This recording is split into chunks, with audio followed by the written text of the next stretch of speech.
bruh, bruh, bruh. It's rubbish attempt at creating effectual acronym Tuesday. Well, hey there, everybody. It is time for us to take a look at a game that I've had in my collection for quite some time.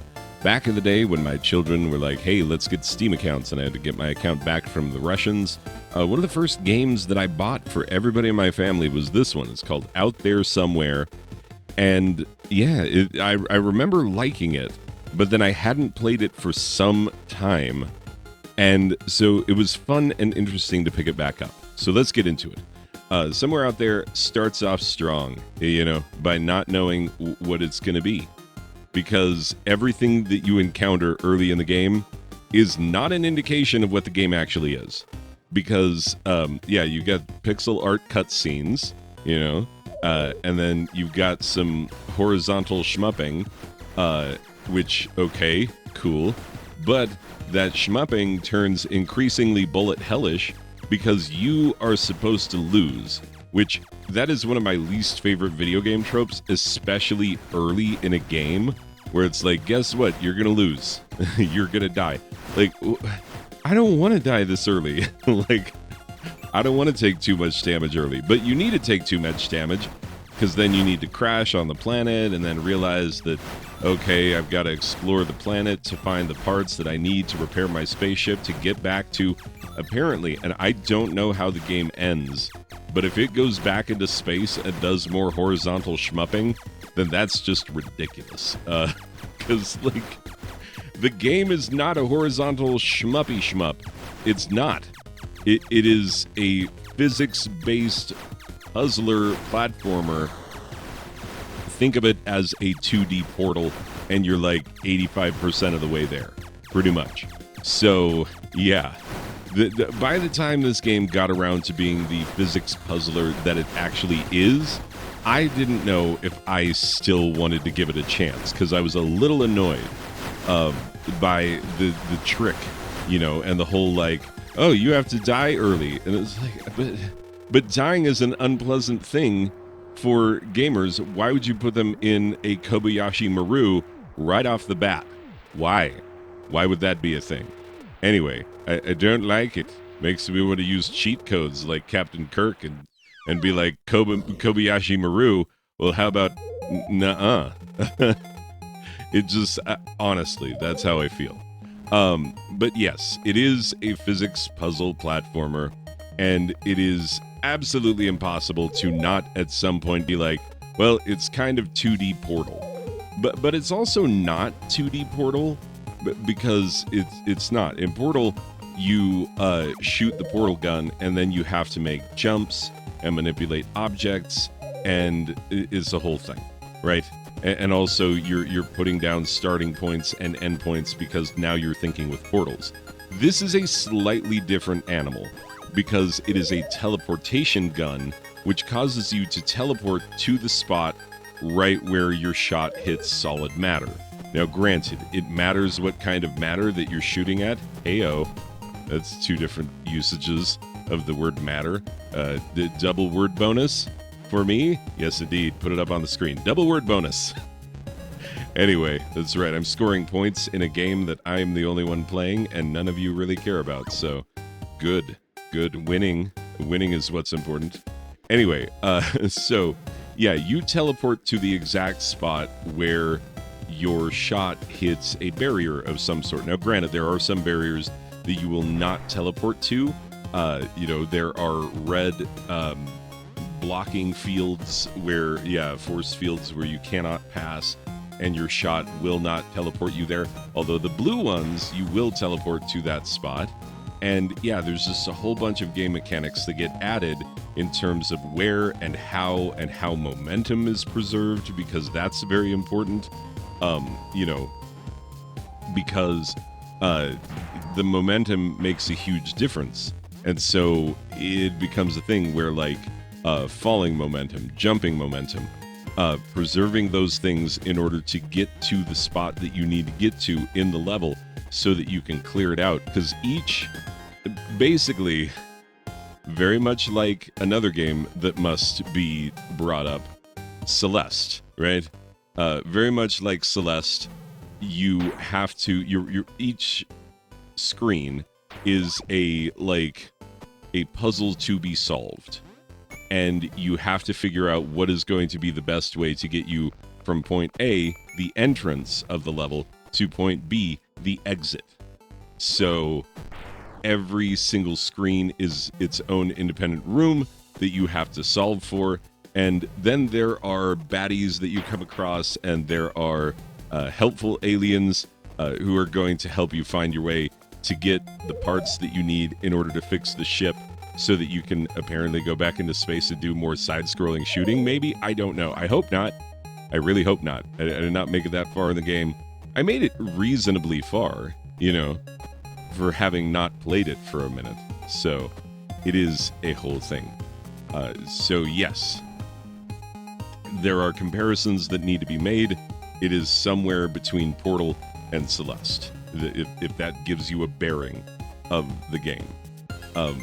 And the whole preserving of momentum thing, very important that you learn the tricks of the trade, which are not necessarily that easy to learn, especially the one where you jump after you shoot your shot, and then the momentum of that jump is preserved, but sometimes you have to nail it pixel perfect onto a platform.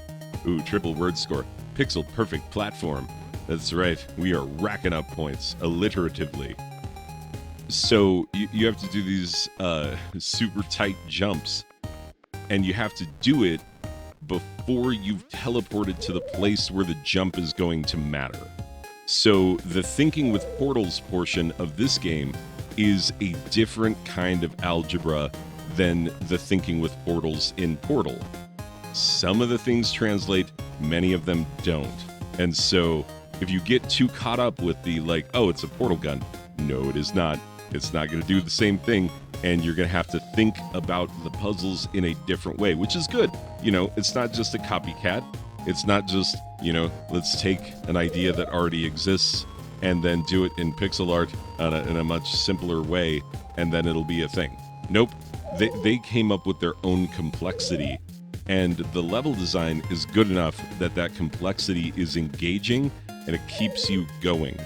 Because there was a screen that I got stuck on for half an hour when I was just playing through so that I could have the requisite play skill to be able to record the footage.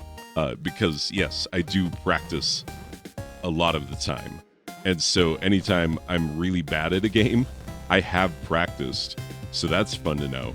That's just good information when you're looking at footage and you're like, wow, this guy really sucks. Yeah, I do. If the footage sucks, then yes, be assured I actually do suck at that game, because I will have practiced it and failed at practicing it. So, fun, interesting.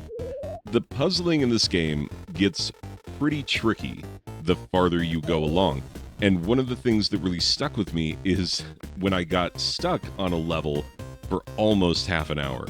I was just struck with the thought that, no, there is a solution. This can be done. They didn't just randomly put this together. And the solution ended up being, do what you were doing before. Just do it super tight, and don't make any mistakes. And then you'll make it. And that is a different kind of experience than normally I am having in games. But normally I don't play a lot of puzzlers. They have to be pretty special for me to play them and enjoy them. And I played this one and I enjoyed this one. Now, you very often have to make very quick decisions. Sometimes you have to make those decisions in midair, which is what brings Celeste to mind.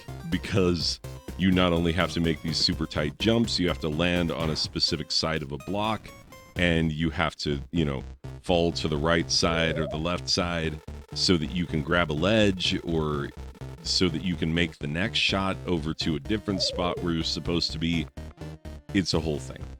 So you really do have to sometimes die 4, 5, 6 times on a screen before you're like, okay, I have the path down. Now I have to get the mechanics down of exactly how to time it out.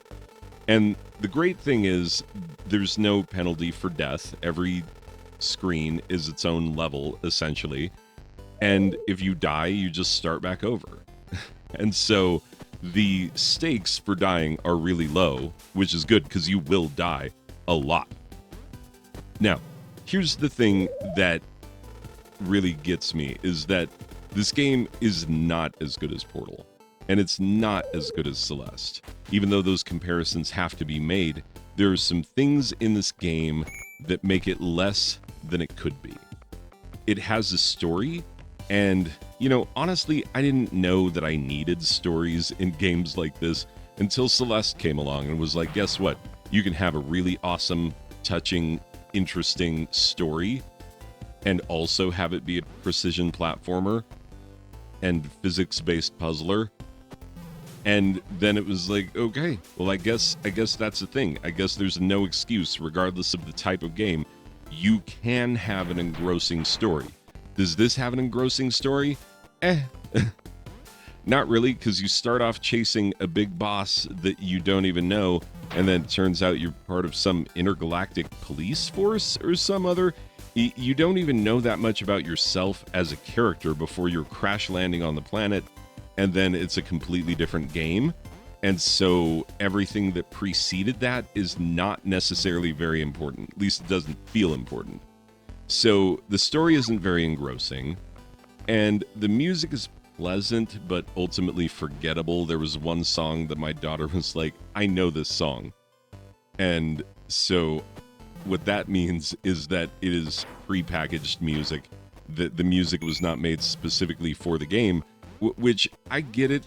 I don't make music for video games, and therefore if I were making a video game, which I'm not, I would have to get like pre-canned music. But when you do that, you are creating something that is less than it ultimately might be. The intangibles of this game just are not as good or as well thought out, or they don't show the kind of care and attention that the Portals and the Celestis show. And that's why it falls a little bit short. It's still fun, but I don't know that this is anybody's favorite game. It's not going to be a game that anybody's like, ew, this sucks. But it's also not going to be like, guys, have you played this? It's somewhere in between. And that is why, final score-wise, I'm giving it a 77 out of a possible 100 Celestes, because I didn't want to give it a 75, because 75 is like barely there, barely good enough to recommend. And I didn't want to bump it up to 80, because 80 is like, no, this is definitely good and is good enough to stand on its own, making no comparisons to other games that are actually better. Nope, it doesn't meet that bar either, so I had to put it in between a 77 out of 100 Celestes. Anyway, people, that's going to do it for this one. I will see you in the next one. Okay, bye.